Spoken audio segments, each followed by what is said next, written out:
O assunto de hoje no CBN Agro, aqui no CBN Campo Grande, é o primeiro seminário de energia solar que irá acontecer a partir de amanhã, que acontece a partir de amanhã e vai até o dia 22, portanto, quinta e sexta-feira, e vai trazer como tema desafios e inovações para a sustentabilidade, um assunto recorrente, Otávio, quando nós falamos em produção sustentável de alimentos e também de energia. Lembra-se que o Brasil passou por alguns momentos muito ruins quando nós tivemos apagões no Brasil, falta de energia.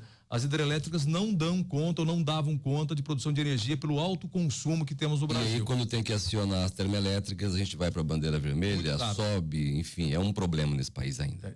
E nós temos soluções sustentáveis no Brasil e naturais que estão à disposição. Nós temos o vento, nós temos o sol, que é abundante no país, temos também o bagaço de cana, casca. Fontes alternativas, né? Muitas. Muito bem, fontes alternativas. E para isso nós convidamos o vereador Eduardo Romero, que é da Frente Parlamentar Ambientalista. Você é presidente da frente, Eduardo? Bom dia, coordenador. Bom dia, tudo bem? Bom dia, Éder, tudo ótimo. Você é coordenador da Frente Parlamentar Ambientalista aqui do Mato Grosso do Sul. Isso.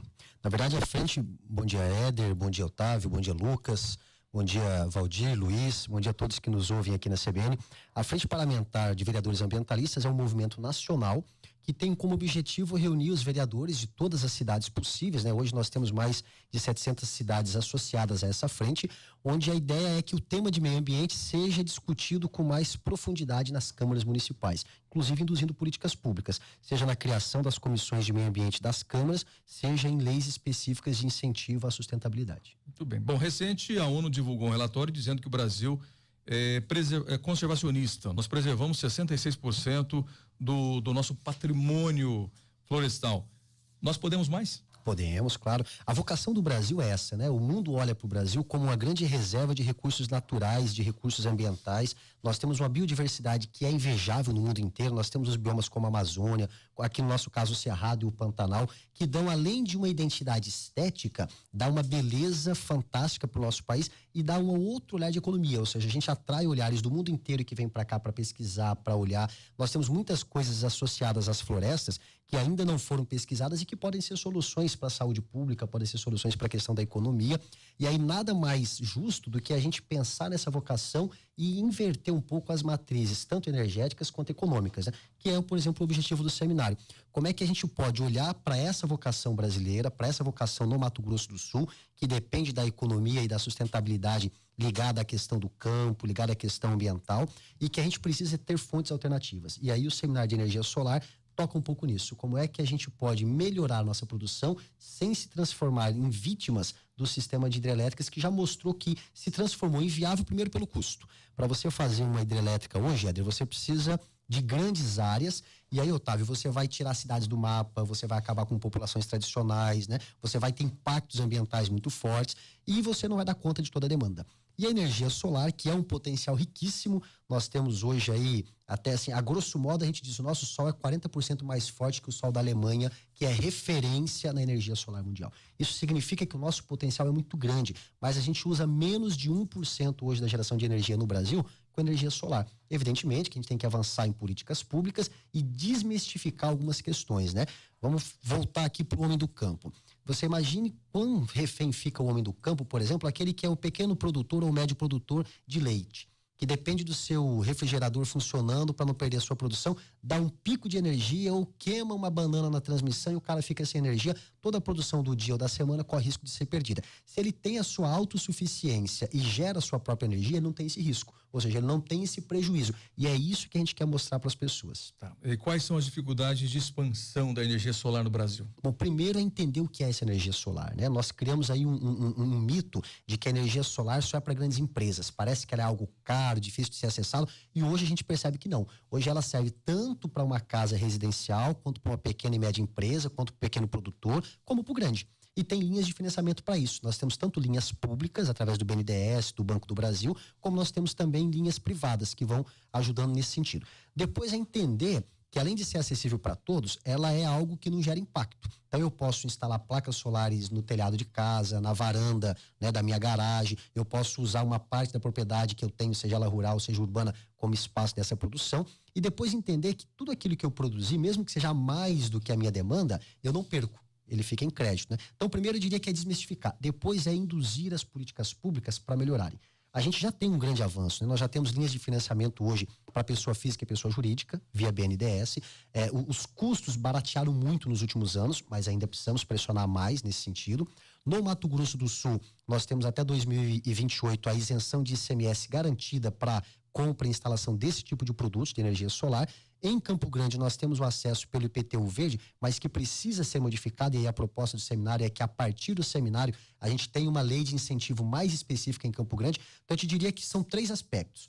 O mercadológico, mostrar que é possível e que é para todos. O de políticas públicas, para incentivar as pessoas a terem acesso e financiar com mais facilidade. E o terceiro é essa desconstrução cultural de que parece que a energia solar é só para rico. Não é. É para todo mundo que queira. Esse seminário que acontece amanhã e depois, lá no auditório do CREA, aqui em Campo Grande, ele é aberto para qualquer pessoa que queira compreender um pouco mais desse tema? Como é que vai funcionar? Otávio, ele é aberto, né? A gente pede a contribuição de 1 quilo de alimento não perecível para participar. Você pode fazer a inscrição tanto pelo site da Câmara, né? Que está à disposição, pelo nosso site também, ou você pode chegar direto e fazer a inscrição lá. Ele tem como objetivo lidar com 3 aspectos. Nós teremos experiências mercadológicas, então a gente vai ter empresas de pequeno, médio, grande porte, dizendo as suas experiências. Nós vamos ter desde um pequeno instalador de placas para quem usa só para o chuveiro, que acaba ajudando na economia de 30% da energia, quando nós vamos ter grandes empreendimentos que são prédios de 20 andares construídos todos com energia solar sendo demonstrados. É uma tendência mundial. Uma tendência mundial.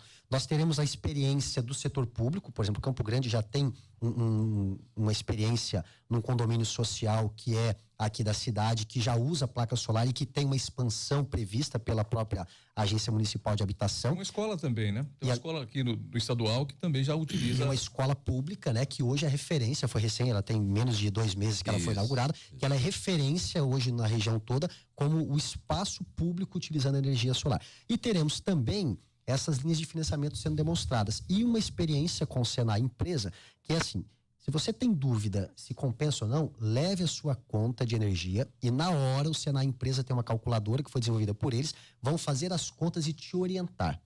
Compensa, não compensa, qual tempo você tem de retorno desse investimento, e isso vai estar disponível para todos que queiram participar. Na cidade ou no campo, Éder Campos, nós temos condições de ser sustentável nessa questão de produção de energia. Como eu disse, as fontes são várias, né? A gente tem aqui uma que é eficiente. Hoje eu vi uma reportagem recente que o FCO está financiando isso. Ou seja, antes você tinha que pagar aí, dependendo, para uma casa na cidade, era 30 mil. O que afastou muitas pessoas da sustentabilidade foi o alto valor. Mas com o tempo, as placas vão barateando, o financiamento vai vindo e isso vai ampliando. E a gente espera que isso seja uma constante. Eu conversava com o Eduardo Romero agora há pouco, antes da gente bater esse papo aqui com os nossos ouvintes, Otávio. Eu tentei, na reforma da minha casa, há uns 10 anos, implementar esses meios sustentáveis, mas era inviável à época, porque eu teria um payback de 30 anos. Esse payback hoje, ou o retorno, hoje é muito menor. Bem menor. Hoje você tem projetos que são autoviáveis em 3, 5 anos. Tudo depende da sua necessidade e da demanda que você tem, né? Por exemplo, nós avançamos muito em política pública, onde você pode colocar 4, 5 residências na mesma geração. Né? Tem as questões técnicas para isso, então eu posso instalar placas na minha casa que criam aí o suficiente para abastecer 3 ou 4 casas e todas elas serem abastecidas por essa mesma geração. Então hoje você tem viabilidade econômica, inclusive um dos nossos convidados para o seminário é o Banco do Brasil, que vai apresentar toda a linha de financiamento do Banco do Brasil, tanto para PJ, pessoa física, quanto pessoa jurídica, para empresas quanto cidadãos, que vai desmistificar um pouco dessa questão, né? Como você falou, Éder, há 10 anos atrás era realmente inviável economicamente. Hoje avançou muito, porque tem vários incentivos, e eu acredito que num horizonte de 5, 10 anos vai melhorar ainda mais, porque hoje nós ainda não fabricamos as placas no Brasil. Só que nós somos um dos países que mais tem reserva de silício. Em breve nós vamos estar utilizando esse material que está nas nossas reservas para a fabricação dessas placas. E aí o que já está bom vai ficar melhor ainda. Uma coisa que tem que ficar clara nessa discussão também, vereador, né? É que não é a substituição da matriz hidráulica 100% pela energia solar. É aliar as duas, de modo que a energia solar contribua de várias formas para quem utiliza, né? Porque a hidrografia do Brasil é privilegiada. Nós já temos as usinas que foram criadas, elas têm que ser utilizadas, continuar sendo utilizadas. mas é interessante que cada vez mais essas outras energias alternativas, a eólica, o Nordeste, por exemplo, é referência na produção de energia eólica, mesmo assim depende muito de energia hidráulica, mas é interessante que fique claro que não é uma substituição, e sim aliar as duas, né, de modo que uma participe mais. É muito bem colocado, viu, Lucas? É, na verdade, uma complementação, né? Hoje, por exemplo, eu consigo, se eu instalar energia solar na minha casa, eu consigo me livrar 100% da conta de energia elétrica? Não, você não vai pagar a conta de energia, mas você vai pagar a distribuição, né? Então, assim, a ideia é complementar no sistema onde a energia que já é produzida pelas hidrelétricas que aí estão, seja otimizada e não sobrecarregada. E que a energia solar ajude nesse processo de conscientização e otimização do uso. Vereador, a Câmara sempre tem vários projetos aí de incentivo, por exemplo, um recente agora, quem instalar uma câmera na sua casa e ajudar na segurança, ganhando desconto no IPTU. Esse seminário, ele deve debater alguma questão de lei, por exemplo, para incentivar a utilização de energia renovável? Esse é um dos objetivos do seminário, sair de lá com uma proposição de legislação para Campo Grande que seja que promova mais interesse. Nós já temos hoje o IPTU verde, mas ele não é tão atrativo. Pelo desconto que ele dá, pelos elementos que são difíceis de serem acessados, nós estamos, inclusive, trazendo, Otávio, a experiência de Palmas, que hoje Palmas, no Tocantins, está se intitulando como a capital solar no país. O que Palmas fez? Palmas criou uma legislação arrojada e agressiva no sentido de ser oportunista mesmo. E eles estão atraindo os maiores investimentos com energia solar no país, na construção civil e nas indústrias. Nós estamos trazendo o secretário de Palmas para debater com a gente qual foi o caminho que Palmas encontrou e quais estão sendo as vantagens do município lá. E a ideia é que a gente também saia daqui do seminário com a proposição de uma lei específica para Campo Grande. Já estamos falando disso com o Executivo, a Secretaria de Finanças vai estar presente, né? Evidentemente que isso passa por incentivos fiscais, mas a ideia é que a gente se transforme numa referência também. Na produção ou no consumo da placa fotovoltaica? Nas duas coisas. A gente tem que ter, porque hoje a gente não produz a placa ainda no Brasil, né? A tecnologia ela ainda está restrita, em especial a questão da China, mas a gente precisa começar a fazer isso com pesquisas e produção aqui. Mas hoje o que a gente tem é os incentivos para compra e para instalação. Então você tem que ter uma legislação diferenciada para o cidadão que quer só ter ela na sua casa, gerando menos impacto na rede elétrica, e você tem que ter também incentivos para aquele empresário, aquele trabalhador que quer se dedicar a isso, ou seja, popularizar a tecnologia. Se 80% das residências aqui em Campo Grande, por exemplo, eu não sei se esse exercício já foi feito, mas eu já ouvi falar sobre isso também, usassem placas fotovoltaicas, nós teríamos algum tipo de impacto ambiental nisso? Questão de temperatura, isso não existe?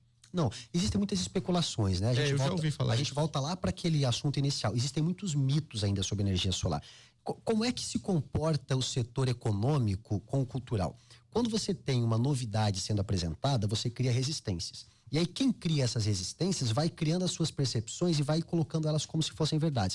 Quando a gente começou a discutir a política de energia solar no Brasil, há 15, 20 anos atrás, ela era totalmente rejeitada. Isso dá certo, não dá certo? Como é que funciona? E dia de sol, que não tem sol, e dia de chuva, e à noite, como é que fica? E aí a tecnologia foi mostrando que não tem isso, né? Você tem um período de produção, tem um armazenamento, tem uma distribuição, tem a devolução do excedente para a rede, e isso foi sendo desmistificado. Mas ainda tem muitos mitos que precisam ser desconstruídos. Por que ela é considerada uma energia de baixo impacto? Primeiro, você não precisa ter um espaço específico para produzi-la. Você pode usar o telhado da sua casa, né? Esse é o primeiro ponto. Depois, você só vai usar o que a natureza está disponibilizando, então não tem esses riscos. Bom, a gente sabe que é um caminho bastante atrativo para o Brasil por conta de que nós temos sol, né, o ano todo no país, mesmo em períodos em que nós temos aí o inverno agora, né? O Brasil tem esse espaço. O evento então acontece amanhã e quinta-feira. Já foi dito também que a inscrição é 1 quilo de alimento, arroz, feijão, macarrão, óleo, que vai ser entregue no dia lá do credenciamento, na hora do credenciamento, e está aberto a qualquer cidadão, é isso? Qualquer cidadão que queira participar, que queira levar suas dúvidas e que queira estar conosco. Bom, só uma pergunta, vereador. Você é conhecido como o vereador, né, que atua aí na questão ambiental, anda de bicicleta, já foi até atropelado por conta disso, né? Uma pergunta para você. A gente só sabe que você anda de bicicleta e é conservacionista. Você já está com o seu projeto na sua casa da energia solar, não? Já, eu não instalei ainda porque está na fase de assinatura de contrato, mas o projeto está feito, inclusive por uma das empresas que vai estar participando com a gente, que me mostrou, olha, no primeiro momento eu falava, eu moro sozinho, compensa para mim? E agora entendendo que morando sozinho eu posso dividir a minha produção com as minhas irmãs, a coisa se transformou em viável. Aí, Otávio. Muito obrigado. Falamos aqui com o vereador Eduardo Romero, coordenador aí um dos coordenadores do primeiro seminário de energia solar. Volte mais vezes à CBN, vereador. Eu que agradeço a oportunidade, espero todos amanhã para o nosso seminário lá no auditório do CREA e estamos à disposição. Obrigado, Éder, obrigado, Lucas. 9